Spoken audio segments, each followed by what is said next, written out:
La cavidad bucal es un espacio irregular situado en el tercio inferior de la cara. Está abierto anteriormente a través del orificio bucal. Ese orificio bucal está delimitado por los labios, como vemos en la imagen. La cavidad bucal presenta una forma cúbica formada por 6 paredes, una pared superior o techo de cavidad bucal, una pared inferior o piso de cavidad bucal, 2 paredes laterales, hablamos de las mejillas, una pared posterior que es el velo del paladar y posteriormente se comunica con la faringe, y una pared anterior que la denominamos región oral o labial. La región oral o labial está formada por lo que son los labios, ¿sí? Superior e inferior, son 2 repliegues músculos membranosos, son móviles, son blandos, el labio superior es menos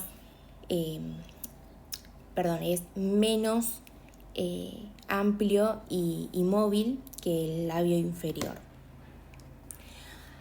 En cuanto a su estructura anatómica, presenta una cara anterior, una cara posterior o mucosa, el borde adherente, que lo vemos en esta imagen, y el borde libre, que es el que separa el labio superior del labio inferior.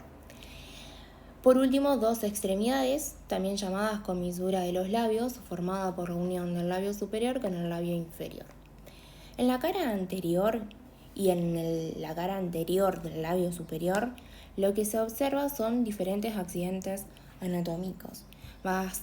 En la línea media lo que se presenta es el surco medio nasolabial, el surco medio subnasal, que también se lo conoce como filtrum. Su vértice está orientado superiormente hacia el tabique subnasal y su base está orientada inferiormente sobre el tubérculo labial superior, que es más prominente ese tubérculo, si es un saliente de la piel, es más prominente en los niños. En línea media, y por la confluencia del surco medio subnasal con la línea cutáneo-mucosa, que es la que marqué, se encuentra el arco de Cupido, que tiene una forma de V corta, ¿sí? De vértice inferior, que se continúa con ese tubérculo labial superior. Y también se va a encontrar el surco nasolabial, que se extiende desde el ala de la nariz, oblicuamente, en sentido inferior y lateralmente, hasta el ángulo de la boca. Lo que me permite ese surco es separar el labio superior de la mejilla. En el labio inferior, en la cara anterior del labio inferior, se va a encontrar una fosita media con numerosos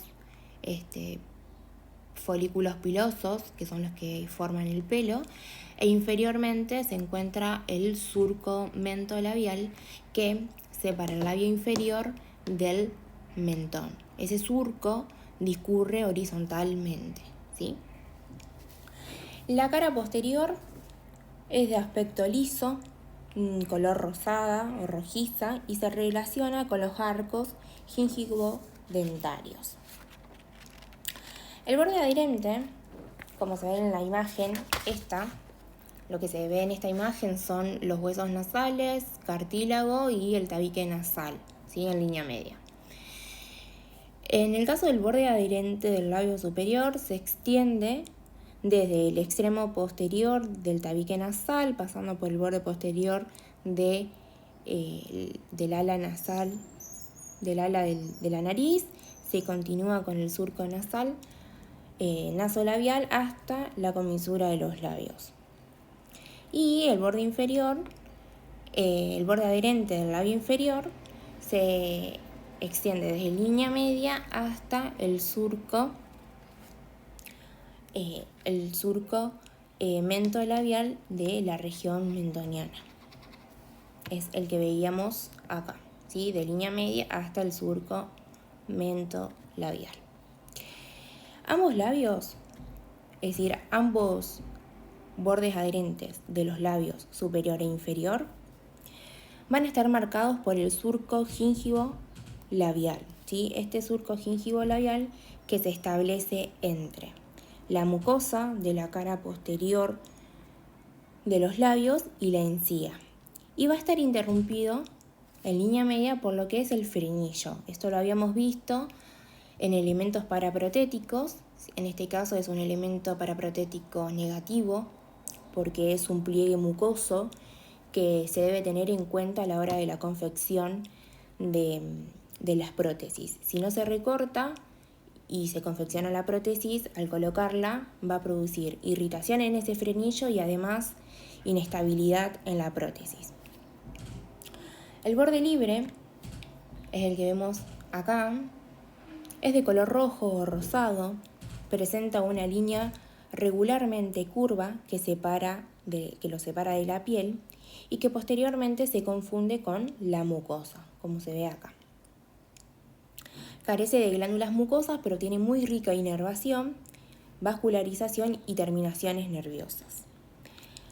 En el caso de los extremos, ¿sí? De las extremidades, también se las conoce como comisura de los labios, se forma por la unión del labio superior con el labio inferior.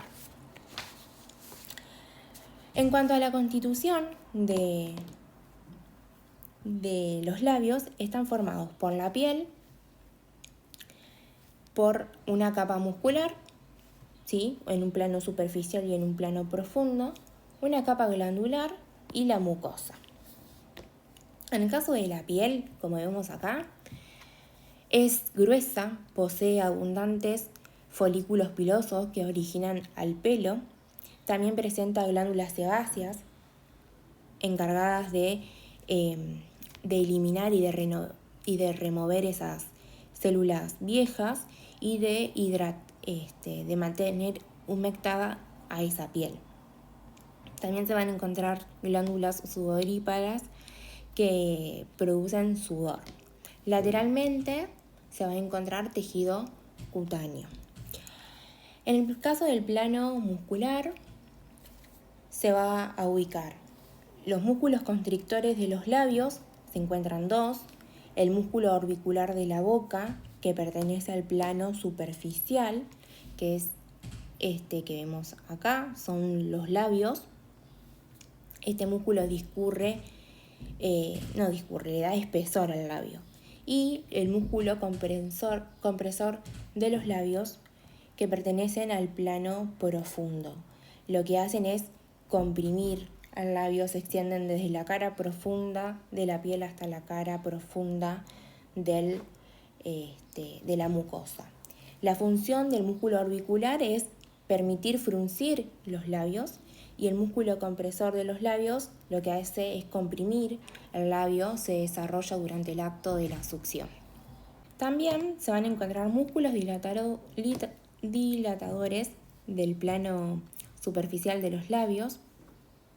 El más superficial va a ser el músculo, es un músculo del cuello, que es el músculo platisma. Se extiende desde la cintura escapular hasta el mentón, ¿sí? Mentón, mandíbula y mejillas. Otro de los músculos dilatadores del plano superficial vas a tener el tercio superior, integrado por el músculo elevador del labio superior y ala de la nariz, el músculo elevador del labio superior. También vas a tener el músculo cigomático menor, músculo cigomático mayor. En el tercio medio se va a encontrar el músculo risorio y en el tercio inferior se va a encontrar el músculo depresor del ángulo de la boca. El músculo elevador del labio superior y ala de la nariz se extiende desde el reborde medial de la órbita y apófisis frontal maxilar, desciende lateralmente a la nariz hasta lo que son la ala de la nariz y labio superior.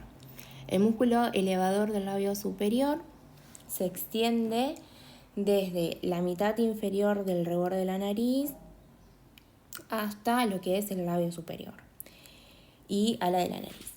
Por otra parte, se encuentra el músculo cigomático menor, que se extiende desde la parte media de la pared lateral del hueso cigomático hasta lo que es la cara profunda de la piel del labio superior. El músculo cigomático mayor está inferior al músculo cigomático menor y se extiende desde el hueso cigomático hasta la comisura. También en el tercio medio vamos a tener el músculo risorio, que se extiende desde el borde posterior de la fascia masseterina hasta la comisura de los labios.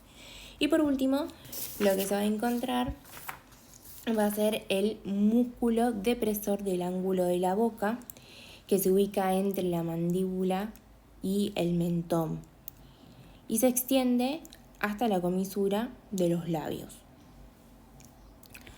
En el caso de los músculos dilatadores del plano profundo de los labios, también lo dividimos en tercios. En el tercio superior se va a encontrar el músculo elevador del ángulo de la boca, que se encuentra ahí, donde estoy marcando, entre el cigomático menor y el cigomático mayor, pero en el plano profundo.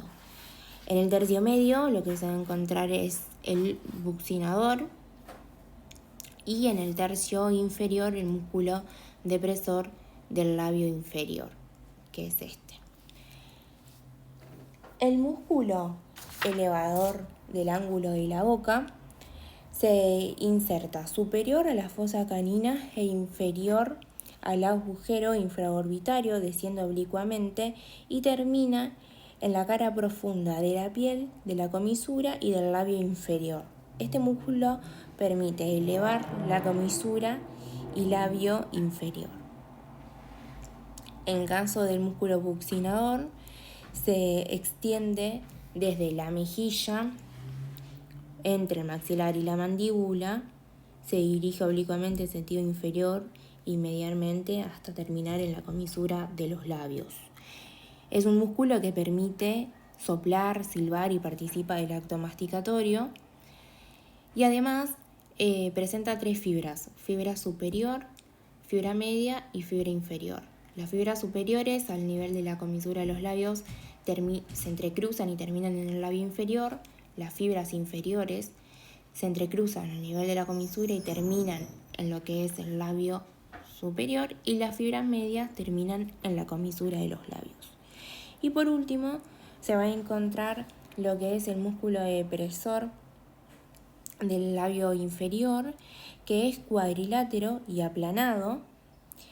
Se ubica en la parte lateral del mentón y del labio inferior, y lo que hace es tirar inferior y lateralmente a la mitad del labio inferior. Es esta parte. Se va a presentar también lo que es una capa glandular, que es tejido celular poco denso, presenta formaciones salivales, que son estas que están alrededor. Estos son los labios superior y este el labio inferior. Bueno, lo que vemos acá es una vista posterior.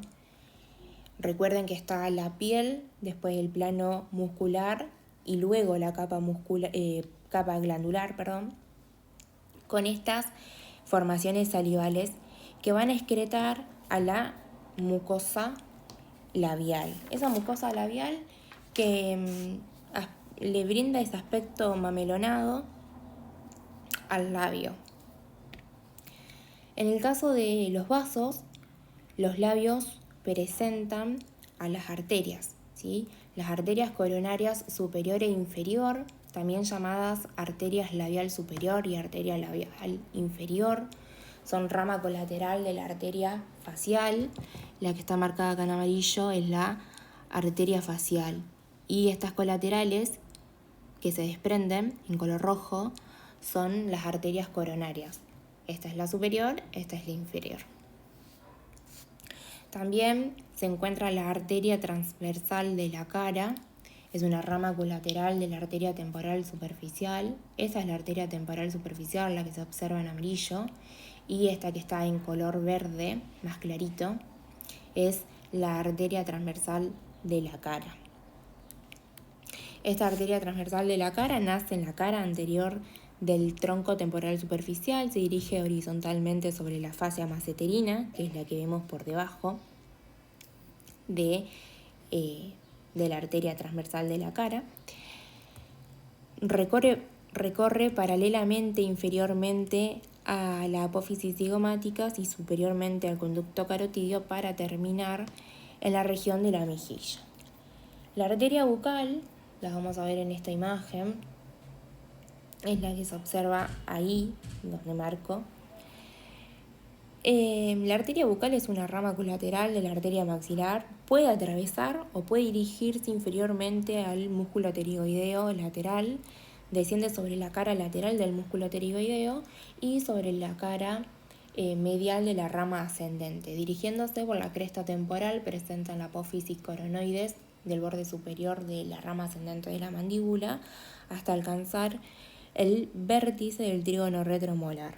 Se encuentra con el canal premolar y se inserta en el músculo buccinador para terminar a nivel de la mejilla y de la mucosa yugal. Y por último, se va a encontrar lo que es la arteria mentoniana. Es una rama colateral de la arteria facial.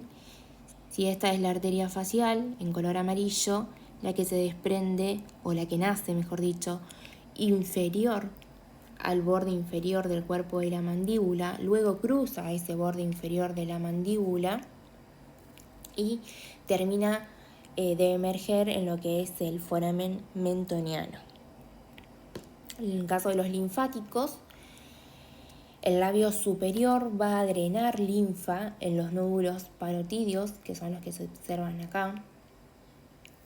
Los nódulos parotídeos integraban junto a los nódulos linfáticos submentales y los nódulos linfáticos submandibulares, integraban ese círculo de nódulos linfáticos pericervicales.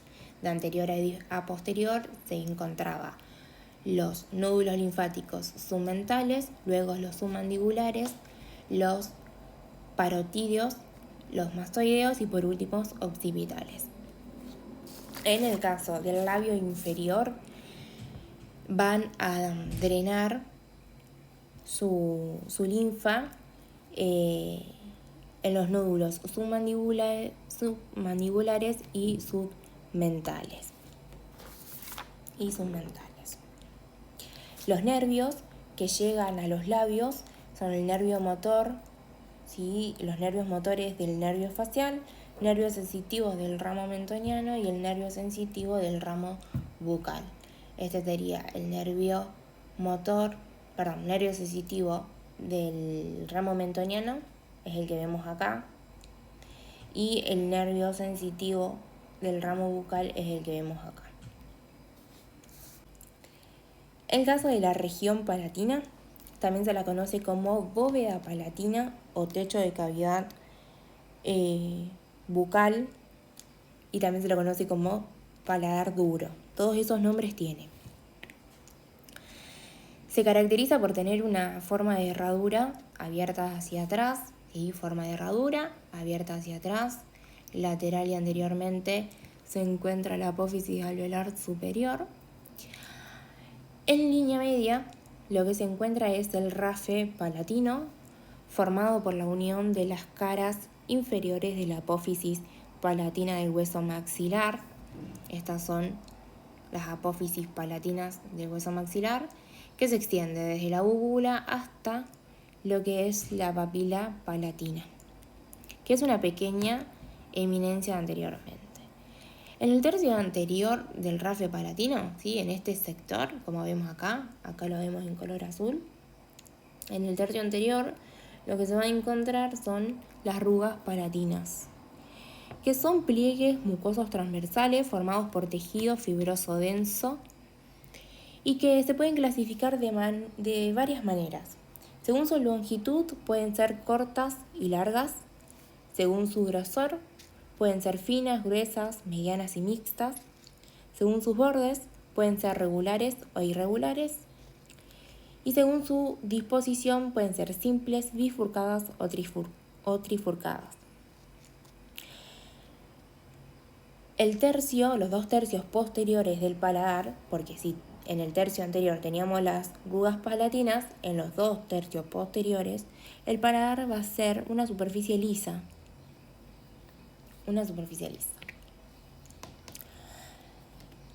En cuanto a la estructura o constitución de la bóveda palatina, lo que se encuentra es la mucosa, la capa glandular y el esqueleto óseo.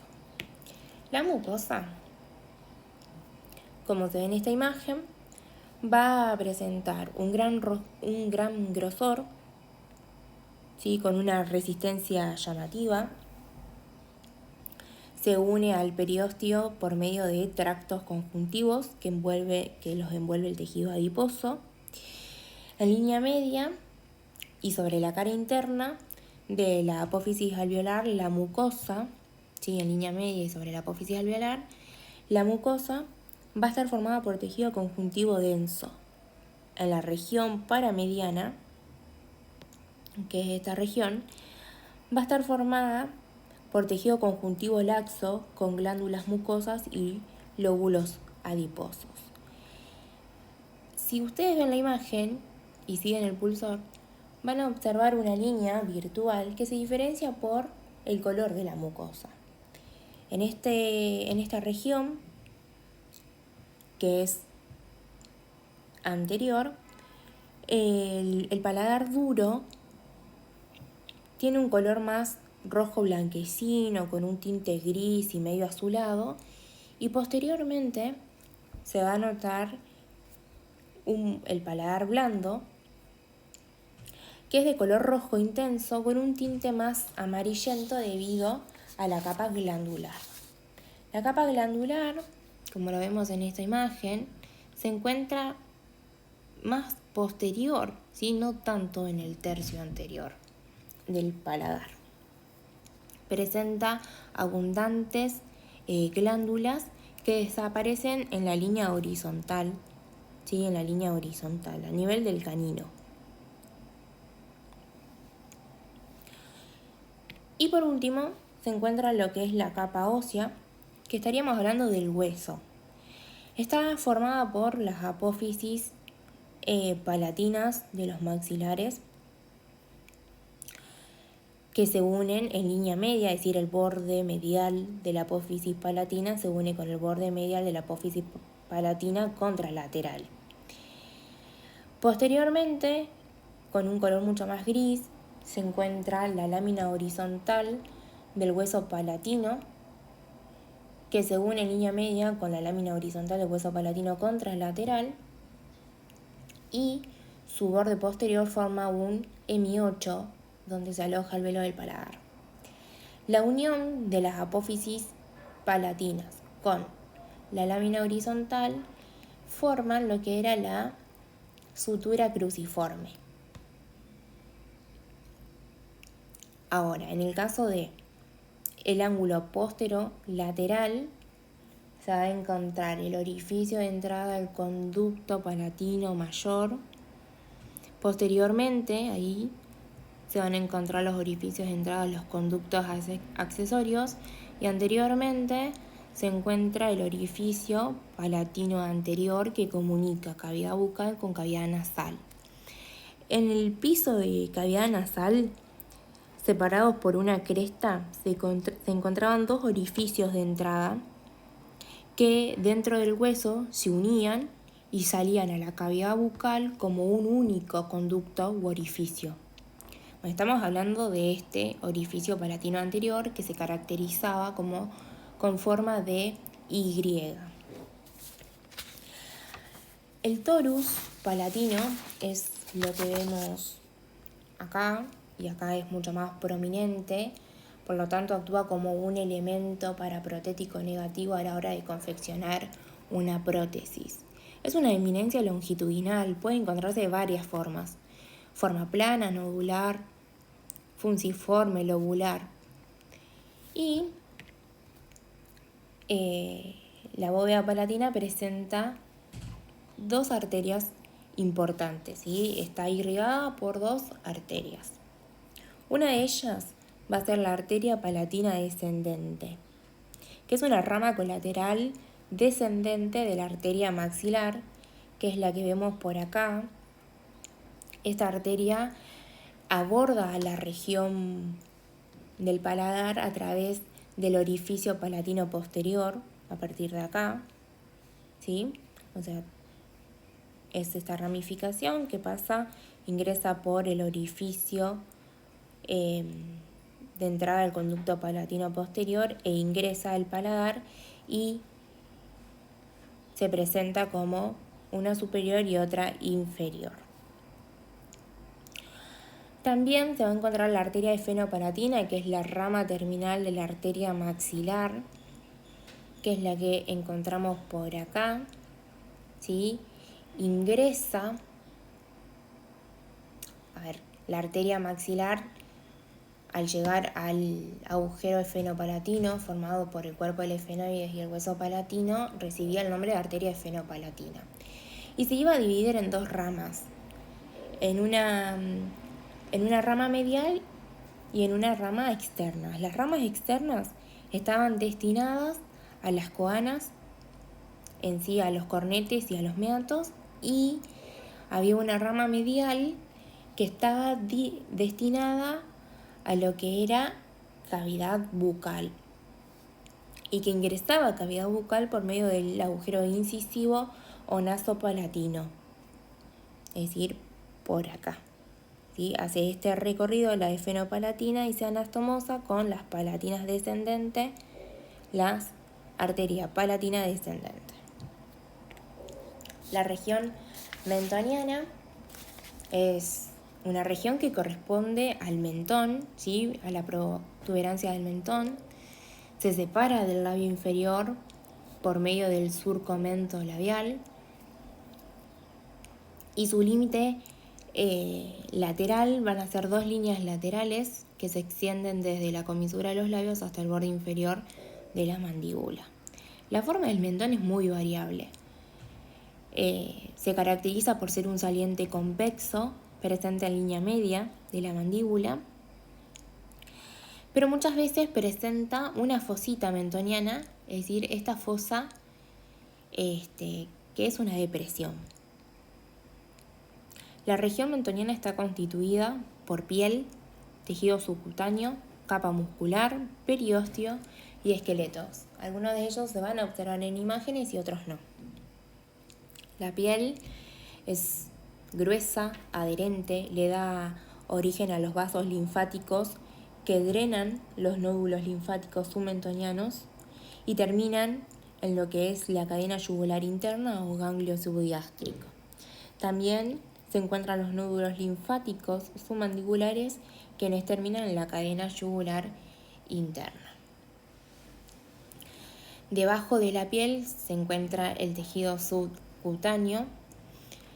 Es una capa célula adiposa subcutánea poco desarrollada y que está atravesada por fibras musculares que se insertan en la piel. La capa muscular está compuesta por el músculo mentoniano, el músculo depresor del ángulo de la boca y el músculo depresor del labio inferior. El músculo mentoniano es el que vemos acá. Es un músculo ubicado a los lados de línea media, en un espacio triangular entre los dos músculos depresores del labio inferior.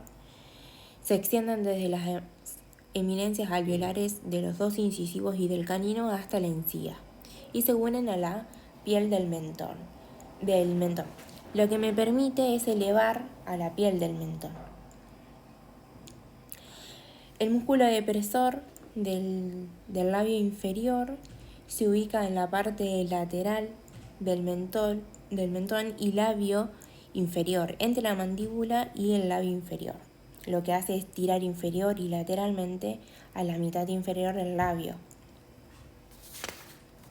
Y por último se encuentra el músculo depresor del ángulo de la boca, que se ubica en la parte lateral del mentón y labio inferior, entre la mandíbula y el labio inferior. que es este que habíamos nombrado. Entonces, tenemos músculo mentoniano, músculo depresor del labio inferior y por último el músculo depresor del ángulo de la boca. Del periósteo no se encuentra imagen, ¿sí? Pero continúa luego de la capa muscular, entre la capa muscular y el esqueleto, se encuentra el periósteo. Son partes blandas y móviles que pueden encontrarse la bola sinovial, es decir, un saco lleno de fluido. El esqueleto se representa en la mandíbula. En línea media se encuentra la eminencia mentoniana, debajo de la sínfisis. La sínfisis era esa sutura formada por la unión de las dos hemimandíbulas. Luego del nacimiento se osificaba y lo que quedaba como consecuencia era esa sínfisis. Bueno. Hola chicos, bueno, vamos a seguir hablando de cavidad bucal. En este caso vamos a hablar de lengua. La lengua es el órgano del gusto que interviene en funciones importantes como la masticación, succión, deglución y fonación. Es una eminencia muscular móvil que ocupa el piso de la cavidad bucal. Presenta forma irregularmente ovalada, con su extremidad gruesa posteriormente y su punta inclinada hacia adelante. Y va a estar formado por dos porciones. Una porción libre, que comprende la cara dorsal, sus bordes, la punta y su cara inferior, y por la base o raíz de la lengua, que se fija por tractos fibrosos, fascículos musculares, al hueso ioides, a la bóveda palatina, a la apófisis estiloides y a la mandíbula. Hablando de su configuración externa, en ella destacamos la cara superior o dorsal, la cara inferior, los bordes y el vértice. En imagen vamos a tener a la cara superior o dorsal, que se caracteriza principalmente por la presencia del surco terminal. Este surco terminal es una depresión en forma de V abierta hacia adelante que divide esta cara en dos regiones, una anterior o bucal y otra posterior o laringea. El vértice del surco terminal se va a llamar agujero ciego. La porción bucal, que sería esta, va a estar recorrida en la línea media por un surco medio superior que se prolonga desde la punta de la lengua hasta el agujero ciego. Este surco es muy difícil de ver a veces, y después va a estar también recubierta por una mucosa gruesa. Va a presentar una superficie rugosa con pequeñas eminencias llamadas papilas linguales, que estas se van a dividir en filiformes, fungiformes, caliciformes y foliadas. Describiendo cada una de ellas, las papilas fungiformes presentan forma de hongo, son visibles en los bordes y en la punta de la lengua y son las de mayor tamaño. Después tenemos las filiformes, que son elementos cónicos de base inferior y vértice superior. Son numerosas y están extendidas en los 2/3 anteriores de la mucosa del dorso y la punta de la lengua, y estas van a ser las únicas que no están en contacto con la gustación. Después tenemos las caliciformes. Estas son voluminosas, van a estar compuestas por un mamelón central y un rodete circular que contiene los botones gustativos, para agregar podríamos decir que se atrofian con la edad, pero no van a influir en el sentido del gusto. Y por último, las papilas foliadas son las más pequeñas, forman pliegues y surcos dispuestos paralelamente a la parte posterior del borde lingual. Después tenemos en esta cara dorsal la porción faringea o raíz de la lengua, que estaba por detrás del surco terminal. Esta raíz de la lengua se orienta hacia atrás, su superficie es irregular y con protuberancias. Va a presentar eminencias irregulares, redondeadas, que se deben a la presencia de la dermis, de la mucosa de los folículos linfáticos, cuyo conjunto constituyen a la amígdala lingual, que sería esta que está acá. Bueno, esta cara va a estar unida a la epiglotis por medio de pliegues. Vamos a tener el gloso epiglótico medio, que es este que está marcado acá, y los laterales, los pliegues gloso-epiglóticos laterales. Y a su vez, al lado de la línea media va a presentar dos fositas o depresiones llamadas glosoepiglóticas. Y bueno, lateralmente la raíz de la lengua se relaciona con las amígdalas palatinas. Y así terminamos la cara superior o dorsal. Seguimos por la cara inferior. La cara inferior, la mucosa que la tapiza va a ser lisa, rosada, delgada, y se van a describir en esta cara inferior un surco medio, el frenillo lingual, que todos lo conocemos, que arranca de la extremidad posterior del surco medio y termina en el surco gingivolingual. Lateralmente al surco medio se van a observar los rodetes longitudinales, que estos van a ser elevaciones determinadas por los músculos genio-gloso, que después lo vamos a describir. Después tenemos los canales laterales, que van a ser depresiones interpuestas entre los rodetes musculares y los bordes laterales de la lengua. Y por último, cerca del vértice se disponen a cada lado de la línea media un grupo de glándulas seromucosas, cuyos conductos excretores desembocan en la cara inferior de la lengua. Tenemos a los bordes van a ser lisos, redondeados, más gruesos por detrás que por delante, corresponden a los arcos dentarios y en su extremidad posterior y cerca de la base se distinguen las papilas foliadas, que ya las vimos.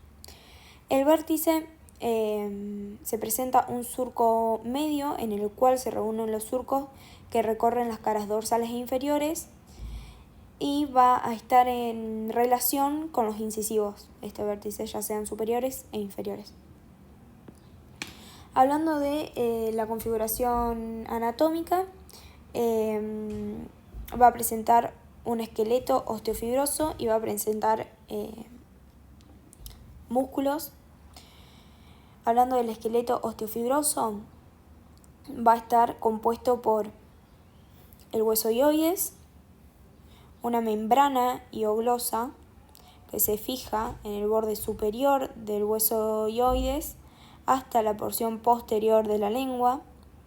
Tenemos al septo o tabique lingual que se inserta en la parte media de la cara anterior de la membrana hioglosa y en el borde superior del hueso hioides. Y se extiende superior y anteriormente. Y por último vamos a tener a la fascia lingual, que esta envuelve por arriba a la masa de los músculos que forman la lengua. Hablando de músculos, existen 17 músculos en la lengua, de los cuales solo uno va a ser impar, que va a ser el longitudinal superior, pero se los clasifica en dos grupos. Tenemos a los músculos intrínsecos y a los músculos extrínsecos. Los músculos intrínsecos son aquellos que modifican la forma de la lengua, pero son incapaces de desplazar al órgano. Y en cambio los extrínsecos movilizan la lengua en diferentes direcciones. Los intrínsecos van a ser el longitudinal superior, el longitudinal inferior, el transverso y el vertical. Y los extrínsecos van a ser el estilogloso, el geniogloso, el guiogloso, el condrogloso y el palatogloso. Ahora vamos a describir cada uno de ellos. Bien, el músculo longitudinal superior se origina en la submucosa de la porción posterior de la lengua, también en el tabique lingual, y su inserción será en los márgenes del vértice y en la porción anterolateral de la lengua. La acción de este músculo va a ser retraer y ensanchar la lengua y también va a elevar el vértice. Después tenemos el longitudinal inferior. Este se origina en la raíz de la lengua y en el cuerpo del hueso hioides y se va a insertar en el vértice de la lengua. Su acción va a ser retraer y ensanchar la lengua y va a bajar el vértice. Acá tenemos el longitudinal superior y acá tenemos el longitudinal inferior. El músculo transverso, que es este que tenemos acá, este se va a originar en el tabique lingual y se va a insertar en los márgenes laterales de la lengua. Después tenemos el músculo vertical. Este se origina en la raíz de la lengua y se inserta en la aponeurosis lingual.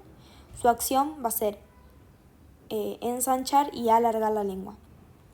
Todos estos que nombré hasta recién van a estar irrigados por la arteria lingual e inervados por el nervio hipogloso, que era 12º par craneal. Después vamos a hablar de los músculos extrínsecos que permitían el movimiento de la lengua. Acá vamos a tener al geniogloso, que es este músculo. Se origina en las espinas mentonianas superiores, que se encontraban en la cara interna de la mandíbula, y se inserta en toda la longitud del dorso de la lengua, la aponeurosis lingual y el cuerpo del hioides. Su función va a ser deprimir y permitir una contracción bilateral y contracción unilateral. Después tenemos el músculo hiogloso, que es este que está acá. Este músculo se origina en el cuerpo y el asta mayor del hioides y se inserta en las porciones inferior de la lengua. Su acción va a ser deprimir y retraer la lengua. Después tenemos el músculo estilogloso, que es este. Este músculo se va a originar en el extremo anterior de las apófisis estiloides y se inserta, y su inserción se va a mezclar, podríamos decir, con el longitudinal inferior y con el músculo hiogloso. Su acción va a ser retraer y elevar los lados laterales de la lengua.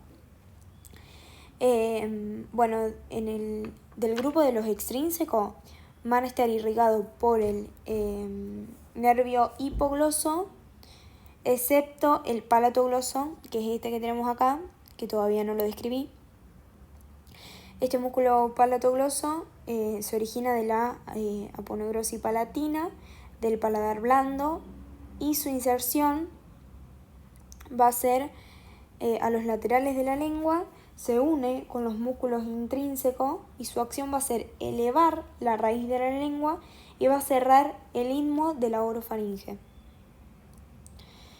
Este palatogloso va a estar irrigado por las arterias faringeas ascendentes, la arteria facial e inervado por el nervio vago, que era el quinto par craneal, por medio de los ramos del plexo faríngeo. Y por último tenemos al condrogloso, que de este no conseguí imágenes, pero si retiramos este músculo, que era el geniogloso, lo podríamos encontrar ahí. Su origen va a ser en el hueso hioides y su inserción va a ser en el dorso de la lengua, buscando los bordes laterales de la lengua. Y así terminaríamos lo que serían músculos. Respecto a la irrigación, las arterias provienen principalmente de la arteria lingual, de la palatina inferior y de la faringe ascendente. La arteria, la que está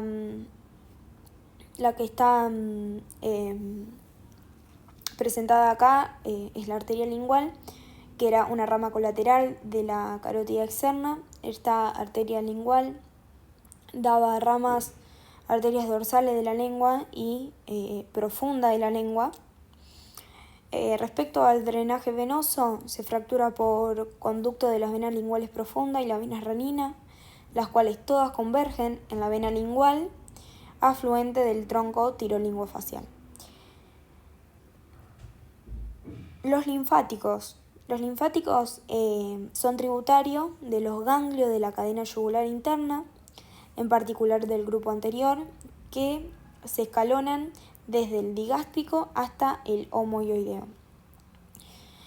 También van a ser tributarios de los ganglios submaxilares y los submentales que tenemos acá. Respecto a nervios, se dividen en dos, el motores y sensitivo. Los motores proceden del hipogloso, que inervan todos los músculos de la lengua, excepto el palatogloso, que ya lo dijimos. Este nervio es ese que tenemos ahí. Bueno, los sensitivos van a estar representados por el nervio lingual, el glosofaringio y el neumogástrico, o también conocido como nervio vago. El lingual controla el territorio mucoso por delante de la bilingual. El glosofaringio distribuye sus ramas terminales en la mucosa por detrás de la bilingual. Este tiene funciones sensitivas y gustativas. El neumogástrico o vago por el ramo laringio superior va a inervar la mucosa que cubre los pliegues y las fositas glosoepiglóticas y va a tener funciones sensitivas y gustativas. Y por último, los nervios responsables de la sensibilidad gustativa proceden del facial a través de la cuerda del tímpano y del ramo lingual del glosofaringio, siendo partícipe el nervio vago por su tramo laringio superior, que es el que hablamos hoy. Así que bueno, con eso terminaría lo que sería lengua. Espero que le haya servido. Y bueno, vamos a seguir hablando de región gingivodentaria. Región gingivodentaria. Bueno, para este tema me costó demasiado conseguir imágenes, así que decidí graficarlas. Espero que les sean de ayuda y puedan comprenderlas. Esta región está integrada por la encía y por el diente. Es una fibromucosa queratinizada ubicada en el medio bucal y el parodonto de inserción.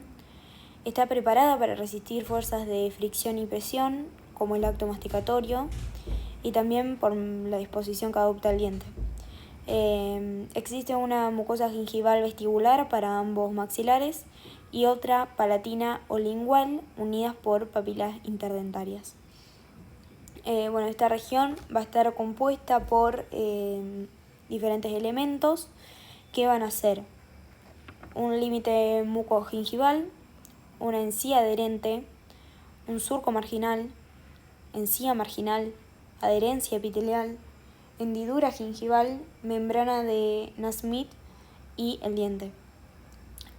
Comenzando a describir cada una de ellas, el límite mucogingival,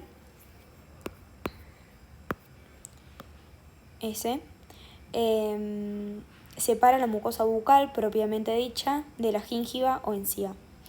Después tenemos la encía adherente.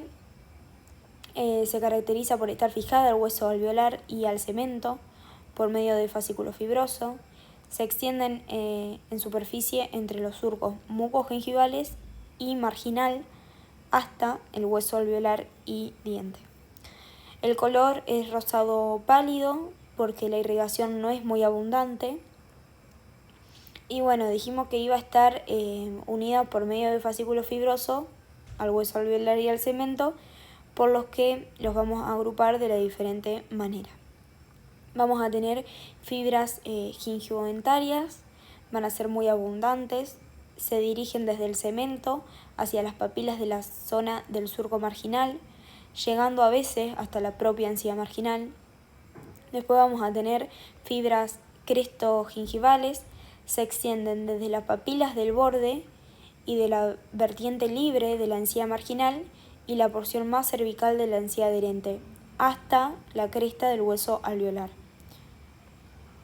Después tenemos las fibras periostodentales, a nivel de la cara libres, se extienden desde el periósteo hasta el cemento dentario. Luego, las fibras circulares, que en conjunto constituyen una especie de anillo en torno del cuello del diente. Y por último, las fibras dentales se encuentran en el interior de las papilas interdentarias.